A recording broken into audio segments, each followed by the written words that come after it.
महानता 3 कारणों से होती है। उसका कुल पवित्र हो, ऐसे कुल में जन्म हो जो कुल परम पवित्र हो, दूषित कुल न हो। और दूसरा कारण बोले जिसके कुल में भगवान की भक्ति हो, यह महानता का सूचक है। दशरथ जी के कुल में भगवान की भक्ति अनुवांशिक है। इक्ष्वाकु मनु जब इस धरती पर आए थे, उस समय ब्रह्मा जी के द्वारा रंगनाथ भगवान की मूर्ति को प्राप्त करके इक्ष्वाकु मनु अयोध्या में रंगनाथ भगवान को विराजमान करके उनकी पूजा करते थे, और पूरे वंश में रंगनाथ भगवान की पीढ़ी दर पीढ़ी पूजा होती चली आई। उन्हीं रंगनाथ भगवान की पूजा के लिए कौशल्या जी ने भोग लगाया था, तो राम जी वहां प्रकट हो गए, जो लीला भी आपने सुनी। ऐसा भक्त वंश है अयोध्या का रघुवंश।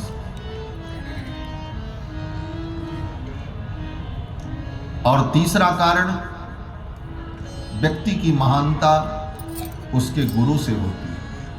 कितने महान गुरु का वो शिष्य है, यह भी उसकी महानता में एक कारण होता है। विश्वामित्र जी ने कहा, इतने महान गुरु के आप शिष्य हो, वसिष्ठ व्यपदेशिनः, वसिष्ठ जैसे ब्रह्मज्ञानी आपको गुरु के रूप में प्राप्त है। इसलिए हे राजन, तुम महान हो। महावंश प्रसूतस्य वसिष्ठ व्यपदेशिनः। और ये प्रशंसा जो विश्वामित्र जी ने दशरथ जी की, ये वास्तविक है, यथार्थ है। और प्रशंसा का एक कारण और भी है। दूसरा जो कारण है, व्यवहारिक कारण, किसी से कुछ प्राप्त करना हो तो उसकी थोड़ी प्रशंसा करनी चाहिए। किसी से कुछ आपको लेना है, कुछ प्राप्त करना है, आपका कोई काम है, तो आप उसकी प्रशंसा करो। प्रशंसा नहीं करोगे तो आपका काम नहीं होगा। विश्वामित्र जी ने सोचा, हम राम जी को मांगने आए हैं, इनकी थोड़ी प्रशंसा करेंगे तो ये प्रसन्न होंगे और हमारी बात मान लेंगे, हमारी इच्छा पूर्ण हो जाएगी। इस दृष्टि से भी विश्वामित्र जी ने प्रशंसा की, क्योंकि प्रशंसा करने से व्यक्ति प्रसन्न हो जाता है। न देने का मन हो फिर भी व्यक्ति कुछ न कुछ दे ही देता है। एक बड़ी सुंदर कथा है। एक पंडित जी थे, बड़े गरीब थे। उनकी पत्नी ने कहा, राजा के पास जाओ, कुछ अच्छी ज्ञान की बातें सुनाओ, कुछ साहित्य कला का प्रदर्शन करो तो महाराज कुछ देंगे, हमारी विपन्नता दूर हो जाएगी। पंडित जी बड़े बुद्धिमान थे, संस्कृत के श्लोक बना लेते थे, विद्वान थे। राजा के दरबार में पहुंचे और पहुंचते ही राजा भोज के दरबार में पहुंचे। राजा भोज भगवान शंकर का भक्त था। राजा भोज के दरबार में पंडित जी पहुंचे। पंडित जी जानते थे भगवान शंकर का भक्त है, तो जाते ही उन्होंने कहा, राजन जय शंकर की। और जो ही कहा राजन जय शंकर की, राजा प्रसन्न हो गया। ये तो हमारे आराध्य के भक्त हैं। आइए महाराज, विराजिए। आसन दिया। बोले महाराज कैसे आना हुआ, कहां से आगमन हुआ?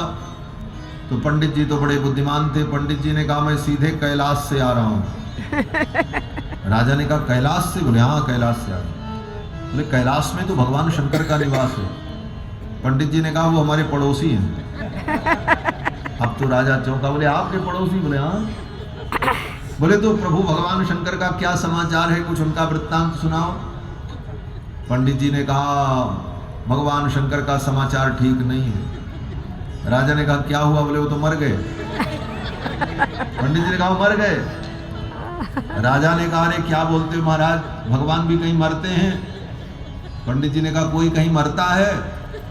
शरीर ही तो छोड़ता है, मरता तो कोई भी नहीं। हम आप भी तो नहीं मरते, शरीर छोड़ देते। अच्छा, हाँ, भगवान शंकर ने भी अपना शरीर छोड़ दिया। ने अपना शरीर कैसे छोड़ दिया? पंडित जी बड़े बुद्धिमान थे।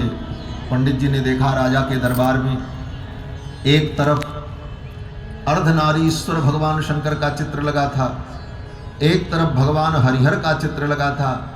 पंडित जी ने कहा, ये चित्र आप देख रहे हैं? राजा ने कहा हाँ। बोले देखो, इसमें आधा शरीर पार्वती का, आधा भगवान शंकर का। इसका मतलब तुमने समझा? राजा ने कहा क्या?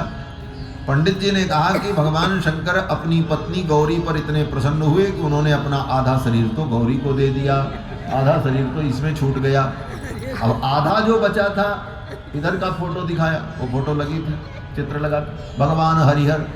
हरिहर में आधे भगवान विष्णु होते हैं, आधे शंकर होते हैं। उस रूप को दिखा करके पंडित जी ने कहा कि भगवान विष्णु से भोलेनाथ का इतना प्रेम कि इन्होंने अपना आधा शरीर भगवान विष्णु को दे दिया। तो आधा तो पत्नी ले गई और आधा परमेश्वर ले गए, शंकर जी का तो शरीर समाप्त। राजा ने कहा पंडित तो बड़ा चतुर है भाई, तर्क तो इसने ठीक दिया, बात सिद्ध कर दी, समझा दिया। बोले और उनके परिवार के लोग? पंडित जी ने कहा परिवार के लोग कौन? कार्तिकेय देव सेनापति बनकर के स्वर्ग में चले गए। गणेश जी अपना घूम घूम करके पूजा रहे हैं, चारों तरफ उनकी पूजा हो रही है। पार्वती बोले वो अपने नैहर चली गई। और नंदी बोले नंदी भी जंगल में कहीं चर रहा होगा, घास खा रहा होगा। हम जब वहां पहुंचे तो कैलाश में कुछ नहीं था, केवल दो चीजें वहां पर थी। बोले क्या? पंडित जी ने कहा एक कोई चीज चमक रही थी, बहुत चमक रही थी, और भगवान शंकर का भिक्षा पात्र वहां पर रखा था। दो चीजें थी क्यों? सन्निकट जाकर के हमने देखा तो जो चमक रही थी वस्तु वो क्या थी? बोले भगवान शंकर की उदारता थी। भगवान शंकर की उदारता चमक रही थी और भिक्षा पात्र वहां रखा था। भिक्षा पात्र को मैंने ले लिया और उदारता को मैं जब लेने चला तो उदारता वहां से उड़ गई। उस उदारता के पीछे मैं भागने लगा, वो उदारता भागती रही, मैं उसके पीछे दौड़ता रहा और कैलाश से दौड़ते हुए यहाँ तक आया हूँ। राजन, वो भगवान शंकर की उदारता तुम्हारे अंदर प्रविष्ट हो गई। पंडित जी ने कहा भगवान शंकर की वो उदारता तुम्हारे अंदर प्रविष्ट हो गई और भगवान शंकर का भिक्षा पात्र मेरे हाथ में है, भिक्षाम दे। राजा पंडित इतनी बड़ी प्रशंसा कर दी, भगवान शंकर की उदारता जिसके अंदर हो, अब तो देना ही पड़ेगा। पंडित जी ने कहा शंकर जी की उदारता राजन तुम्हारे अंदर विद्यमान है और मैं तो याचक ब्राह्मण हूं, मुझे कुछ दान करो। राजा बड़ा प्रसन्न हुआ। राजा ने अपने मंत्री से कहा इनको गाय दी जाए, भैंस दिया जाए, हाथी घोड़े दिए जाएं। अब तो महाराज सारी व्यवस्था होने लगी। मंत्री थोड़ा विनोदी स्वभाव का था। मंत्री ने क्या किया? बोले एक बूढ़ी भैंस ला करके खड़ी कर दी। बोले इसका भी दान किया जाए। ब्राह्मण देवता ने सोचा ये बूढ़ी भैंस लेकर के मैं जाऊंगा तो इसे तो केवल भूसा खिलाना पड़ेगा, ये न दूध देगी न बछड़े को जन्म देगी। उस बूढ़ी भैंस को देखकर पंडित जी ने क्या किया? बोले जाकर के धीरे से उसके कान में कुछ कहा, भैंस के कान में, और फिर अपना कान जाकर के भैंस के मुख के पास लगाया। राजा देख रहा था।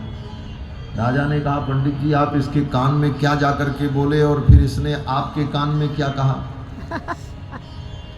पंडित जी ने कहा राजन इसने जो कहा है वो कहने लायक नहीं है। राजा ने कहा नहीं नहीं बताओ, ये तो बताना पड़ेगा।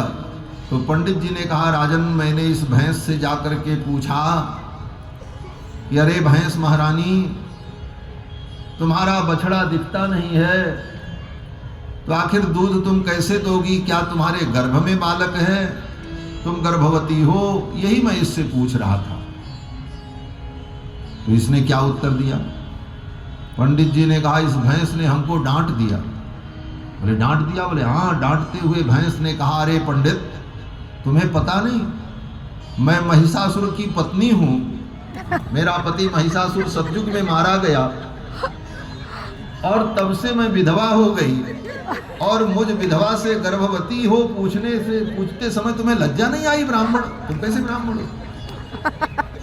पंडित जी ने कहा कि इस भैंस ने मुझसे कहा कि भर्ता में महिषासुर कृत युगे देव्या भवान्या हतः तस्मात् तद्दिन तो भवामि विधवा वैधव्य धर्माश्रिता। उसी दिन से मैं विधवा हूं और मेरे शरीर के अंग अंग शिथिल हो गए। भग्नम विषाण द्वयम, दोनों सींग भी टूट करके लटक गई। वृद्धायाम मयि गर्भ संभव विधिम पृच्छन्न किम लज्जसे। अय ब्राह्मण, मुझ वृद्धा से गर्भवती हो ये पूछते हुए तुमको लज्जा नहीं आती? भैंस ने तुमको डांट दिया। राजा ने कहा भाई ये ब्राह्मण बड़ा बुद्धिमान है, इसको और दो, बढ़िया जवान भैंस ला करके दो। अच्छी अच्छी भैंस ला करके दी गई, गाय दी गई। ब्राह्मण देवता प्रसन्न होकर के आ गए। ये तो संसार का व्यवहार है भैया। किसी से कुछ काम लेना हो तो थोड़ी उसकी प्रशंसा करनी चाहिए, उसकी महिमा भी कहनी चाहिए। विश्वामित्र जी ने खूब महिमा गान किया। विश्वामित्र जी ने कहा राजन तुम बड़े महान हो, महावंश प्रसूतस्य वसिष्ठ व्यपदेशिनः। और तब विश्वामित्र जी ने कहा कि मैं आपके कुमार रघुनंदन को लेने आया हूं। आप अपने कुमार रघुनंदन को हमारे साथ विदा कर दो, कुमार लक्ष्मण के सहित। इनके द्वारा मेरे यज्ञ की रक्षा होगी, असुरों का संहार होगा और इनका परम कल्याण होगा। अनुज समेत देहु रघुनाथा, निश्चर बधमय होव सनाथा। और राजन आप चिंता मत करो, आप इनको नहीं जानते हो, मैं जानता हूं।